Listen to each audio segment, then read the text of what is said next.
Hello everyone, Social Coach Michael Knight here, and today we're going to be talking about the push-pull method for creating attraction. Now, this method's been around forever. There's been a lot of talk about it, a lot of articles, people saying, yes, this is a guaranteed way of creating attraction. But this method, like any other method or technique, in my view, is only based on top of deeper, more important fundamentals. Think of it like physics. You learn Newtonian physics, it's a very useful model. You pick up the rock, you throw it, it goes in an arc, it hits the ground. You can do a lot of useful things with that model, but you look a little deeper and you learn that all space-time is curved and it's all relativistic. You first learn chemistry. Oh yes, this model of the atom, it's a Bohr model of the atom, the electron just goes around in an orbit.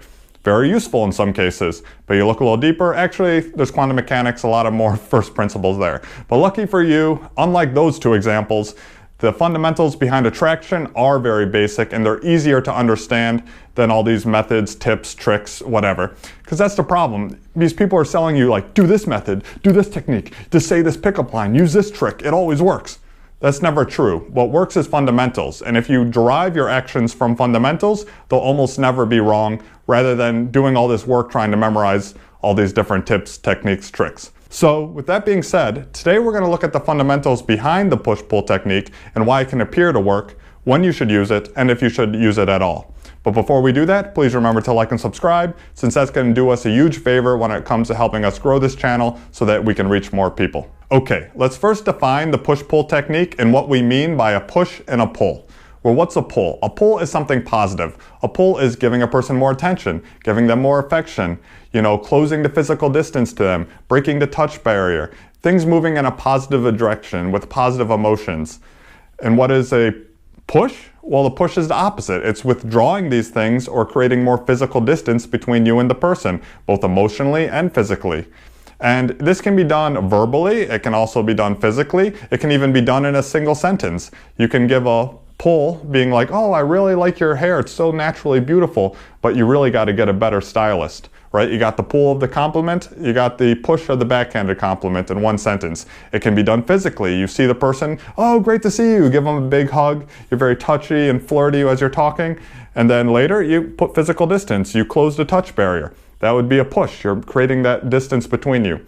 So when you alternate between the two, that's what creates the push-pull technique, and we're going to get into why it can be effective.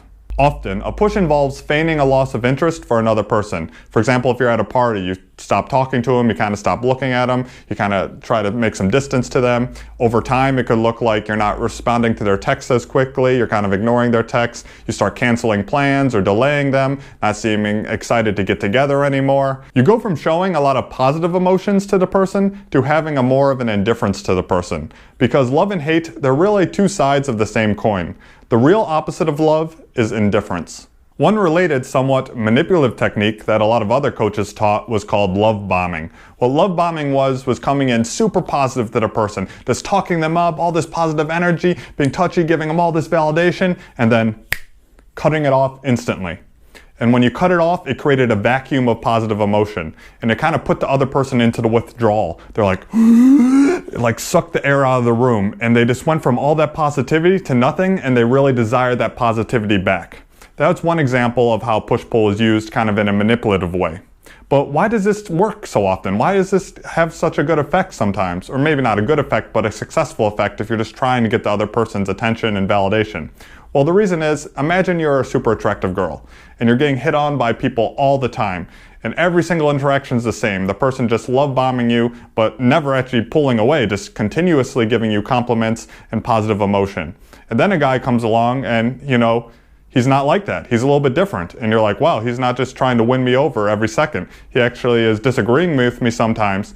And there's actually now some emotion and some variety in this conversation. Well, that's going to be very intriguing to you. And he's going to be much more interesting because he's not doing the same thing as everyone else. Also, the woman's mental fixation on, what did he mean by this? What did this mean? What did this action mean? Why doesn't he like me anymore? Is it something that I did? This mental fixation is all actually a form of investment into you. It's a mental investment and energy into you. And that also can create a bond in some ways. But I'm not saying it's a healthy bond. And another reason this technique may seem to work is, well, let's be honest. Who is the typical type of guy who's looking up pickup techniques online?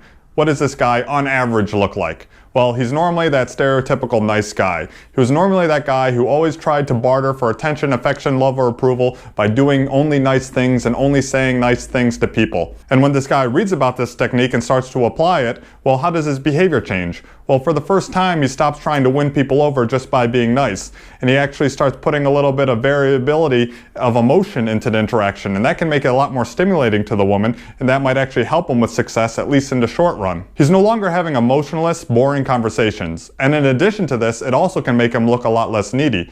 Because what was he doing before? Just doing pulls. Just pull, pull, pull. But now with those pushes, now that he's willing to make a little distance, that makes him seem less needy. And he's like, okay, this guy's not only telling me what he thinks I want to hear, he's also willing to like put a little distance between us. He seems a lot less needy. He seems a lot less desperate. And some girls can interpret that as also making him look more attractive. When implemented to the right degree, a little bit of push-pull makes a conversation seem more flirtatious and more fun and can be a positive thing. But if you're consciously and consistently implementing push-pull for the very purpose of manipulating another person's emotions, then I call that unnatural push-pull. And we're going to get into the difference between unnatural push-pull and natural push-pull in a second. But first, realize that you attract what you are. So if you're a person who uses validation games to attract people into your life, you're going to attract people into your life that also like validation games. You're going to attract people in your life that are addicted to drama, and that's why they're with you, because they need that drama and they want that drama. I don't know about you, but that's not the type of people that I want in my personal life.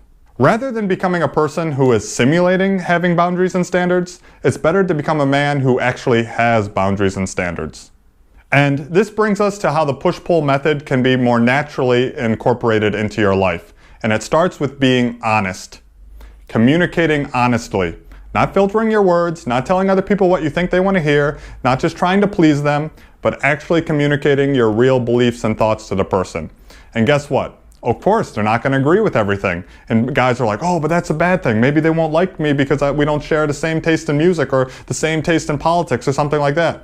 No, as long as you're not rude about it, a lot more attraction can be created by the fact that they know you're speaking honestly to them than will be lost because you disagree on some point that doesn't really actually matter. What matters is your behaviors and how you're communicating. That's what creates the attraction, not every one of your single beliefs. And by doing this, a more natural push-pull dynamic will evolve that's based on honesty rather than based on manipulation. Now, if you want to learn about all the fundamentals behind attraction, then I highly recommend you check out my book. It goes over all the behaviors that if you simply quit doing them would make you naturally more attractive to other people. In addition to this, if you're really ready to take your social skills to the next level, you're sick of where you are, you're ready to really change your life, well, in this case, I provide one-on-one coaching, and a link to that as well as my book can be found in the description below. Big shout out and thanks to all my Patreon subscribers. If you haven't become a Patreon subscriber, please consider doing so and you'll get unlimited access to an online course that I created. And as always, please remember to like and subscribe and I'll see you in the next video. Until next time, ciao.